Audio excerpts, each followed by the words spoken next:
Hey guys, it's Brandon, aka B.Rich Beauty, aka your beauty best friend. And do you see how I'm holding the tea today? That's because it's hot. We're talking about J.LO and her new beauty line. Garcelle Beauvais snatched another job. There might be a Color Purple reboot, and Breonna Taylor is on the cover of Vanity Fair. Let's go.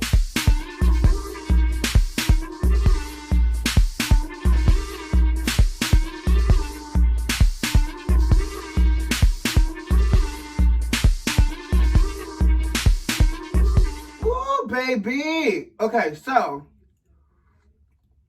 in the spirit of truth and light, beauty besties, I need to do a correction from yesterday. You know, yesterday I talked about how Lori Loughlin got only 2 months in jail in terms of prison time, and I was saying that they jailed a black woman by the name of Felicity Huffman. Haha, lies. Felicity Huffman is a white actress who, by the way, was a part of that whole scandal with the admission scandal and only served 14 days in jail. So the homeless woman that was jailed is not Felicity Huffman. Her name is Tanya McDowell. So I want to do a correction because Tanya McDowell was the woman and the mother who was homeless, who was sentenced to 5 years in jail for utilizing her friend's address so that her child could have access to a school system. So just want to do that correction because I believe in reporting accurate tea, not false teas or alternative tea. Okay? All right, so first thing first, baby, J.Lo has announced that she is going to be the latest celebrity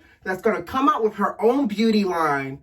Now, y'all know J.Lo, the same J.Lo that looks like she took the same Death Becomes Her potion of like Pharrell did, is coming out with her beauty line. So I'm actually interested to see what this looks like because, you know, obviously we're now living in a landscape where celebrities are wanting their own beauty, makeup, and skincare line, a la Fenty. I don't know what happened to Lady Gaga's, but, you know, interesting because obviously J.Lo is known for her skin, her glow, and her ageless beauty. I'll be interested to see, again, what it looks like. Now, my question to y'all is, are y'all running out and buying J.Lo beauty when it comes out? She did not drop a date. She just said J.Lo beauty coming soon, basically, to a home near you. So I will keep my eye out for it. Next up, can I tell you, now that my skin is healed, I'm so back in love with my hydrating lotion. Ooh, just nice and supple, honey. So next up, Garcelle Beauvais, aka Miss Fancy from the Jamie Foxx show, has snatched another job. Now, you know, Garcelle's been in the industry for a while, and she's done various gigs, but she really became really known for her role from the Jamie Foxx show. But she snatched a role this year on Housewives of Beverly Hills. She was the very first black housewife of Beverly Hills. Can you believe it? I just think the real black housewives was like, I see this foolishness over here. I ain't doing it. But Garcelle signed up. And, you know, I'm not mad at Garcelle on the Housewives of Beverly Hills this season. Now, I just pray to Lord this extra paycheck that she's about to get. Oh, by the way, the job is on The Real. So she is replacing Tamara and obviously Amanda Seales. They both left. And so I guess she's replacing these two collective black bodies. I don't know. But I just pray that this extra paycheck gives her some extra coins for the Garcelle wig fund. Because I can't take too many more of these DIY, do-it-yourself wigs that Garcelle be popping up with around town and on Beverly Hills, Housewives of Beverly Hills. Because she makes, well, at least we would hope she makes way too much money for these wigs to be looking the way they look. And when I tell you, they look a mess. I'm like, Garcelle, you could pretend, honey, to try to cover that part and that scene, but I don't know how I feel about Garcelle being on The Real. So, because, you know, she gets a chance to play petty with the Housewives. What is she going to really add to The Real? You know, Amanda Seales was that spicy, insightful person. And Tamara Hauser, whatever her last name is, Tamara gave you that. I know exactly what she's given. She's given Tamara. You know, they just reduced the staffing, but replaced the person that was PG, or actually G-rated for the network. Garcelle fits that profile. Because honestly, Garcelle can't play Beverly Hills petty on The Real. This show is about uplifting women and giving insightful teas. So I guess Garcelle is going to give us, you know, insightful G-rated teas. I answered my own doggone question. How y'all feel about Garcelle on The Real? I think Garcelle gives a more mature voice. I'll definitely tell you that much because there's nobody the same age as Garcelle on the show currently. And I think it'll allow you to, it'll allow them, to tap into an older demographic that may be, older. God, I remember when she was on the show. More of a wiser demographic that maybe they're missing out on because, you know, you got the little teeny boppers on there. Adrienne and the other little child name, I can't remember her name, bless her heart. You know, I don't really watch the show, but I do know outside of like, I feel like Lonnie Love and like Tamara might have been the oldest in comparison to the other two. Jenny Ma and Adrienne Ballon and her new last name because she married the gospel singer, right? So anyways, Garcelle's bringing a more mature voice that to The Real. So good luck, Garcelle, and congratulations, beloved. Y'all know there's nothing better than a quick stick. And I'm using my Studio Soft Matte Foundation Stick this morning for a quick stick foundation moment. What's next? Child, speaking of Death Becomes Her, baby. Baby, did y'all see the news? This 20-year-old woman who was pronounced dead, sent to the funeral home, was found alive in the funeral home, breathing by the employee. Let me tell you, if 2020 can't give you nothing else, now we're bringing people back from the dead. So we got an asteroid scheduled to hit Earth. We got COVID. We got all this other stuff happening. And now people are waking up from the dead. Where is the eject button for 2020? Get me Jumanji exit. I don't know. I feel like I need to find the exit button that's on like the PS4 console. Get me out of 2020 because people coming back from the dead, y'all.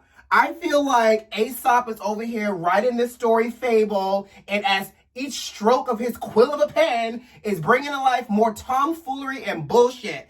Okay, so first of all, I don't know if y'all know, but my mother used to work in a funeral home. My mother has a mortuary license. So I spent some time as a child in a funeral home.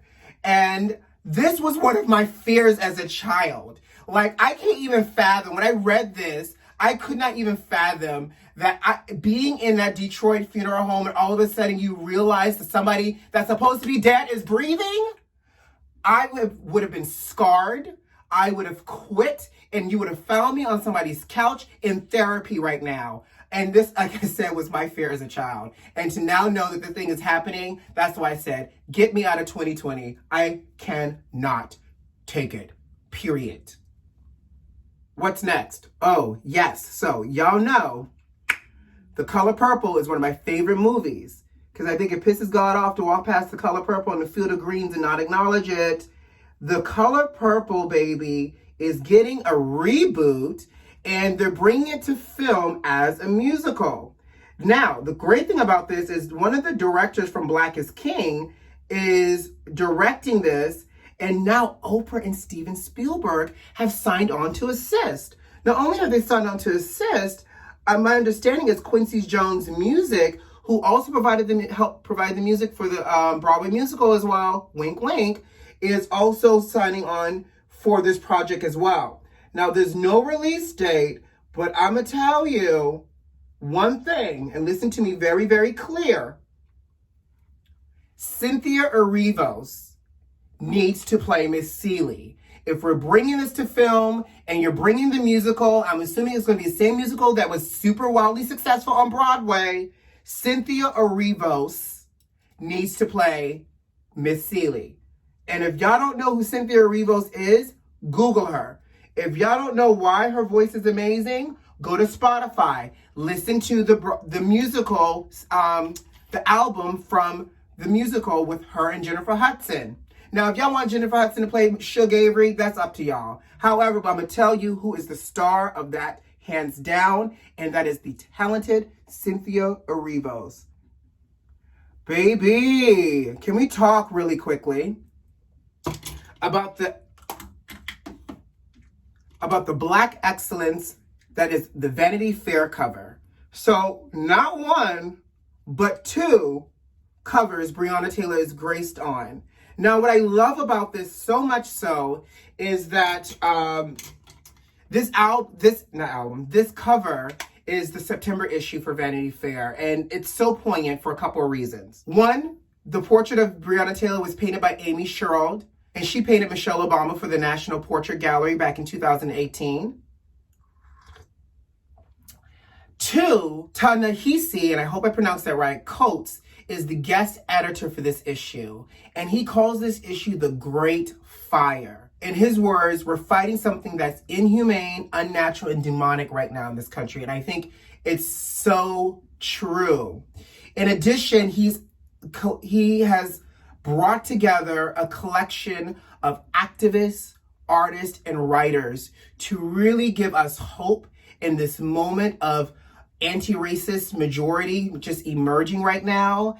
And it's so impactful, one, to still see that as a community and as a culture, we're still calling for justice for Breonna Taylor, and we're leveraging the power of activism and writing and artistry to really push this message forward, because we need justice for Breonna Taylor. Not to mention, Amy Sherald did an amazing job on this, and she even talks about some of the nuances, like she painted Breonna Taylor with her engagement ring on because Breonna Taylor's boyfriend was going to propose to her. So it's those small little nuances, and what I love is if you go to Vanity Fair's Instagram page, there's a series of tiles of conversations with Breonna Taylor's mother, a conversation with the artist that painted the picture. It's really inspiring, motivating, most importantly. So go ahead and read that. Really quickly, just kind of give you a recap. We did eye cream this morning. We did not roll the face, and I just got so passionate today. The roller's right here. Y'all know I love a good rolling moment. The roller's still chilling on ice, so didn't roll the face this morning, but it's okay. Sometimes you just deviate from your step ritual. It's okay. Moisturizer, foundation stick, powder for the contour, powder just through the center because I looked a little too moist. Of course, brow, gotta curl a lash, darling. A little mascara, and my lip still has a little lip conditioner on. But before we get out of here, I just want to take a moment and shift gears really quickly. On Sunday night, Jacob Blake was unarmed, and he's a black man living in America, and he was shot 7 times in his back in front of his 3 children that was sitting in the car. And I think I would be remiss to do hot topics every day and also not talk about the things that are plaguing our country. And, you know, I struggle with it because I saw the video, and every time I watch an unarmed black person life be infringed upon, or a majority of the time being taken away, it chips away at my soul. As a black man living here in America, it's hard to constantly see your fellow brother and your fellow sister being taken away from their life purpose because of police brutality and systemic racism. But I wanted to just say this. My prayers to Jacob Blake and his family, most importantly his children. No child should ever witness their father or their mother being attacked by the police who's supposed to protect and serve. Most importantly, I'm not going to put the video up because it traumatizes me, and I choose not to continue to be overly traumatized, but I encourage you to watch the video if you have not already seen it. I think it's circulating everywhere because obviously it went viral. But most importantly, all Black Lives Matter. COVID is still here, and we need to dismantle systemic racism. So the only way we do that is by holding people accountable and by voting. And so we have the power to make a change. We're in a reckoning right now, and we have to continue to lean in. And though my voice may only be so big, my job, my duty, one of the things I can do is lean into my voice and talk about it. So we're talking about it. I pray again for Jacob Blake and his family, and thank God that it did not take his life. But I pray to God that he has a quality of life once he recovers. And I'm praying for his recovery and his healing. Okay, guys, so you know what to do. That doesn't feel right for me to say subscribe, like, and share. Have a great day. Most importantly, protect your peace. Be safe. And if you find yourself off center, take a moment to just be still in yourself and reflect, meditate, pray, do whatever you need to do. I will see you tomorrow. I'm going to finish my cup of tea, and I hope you do too. I love you lots. Bye.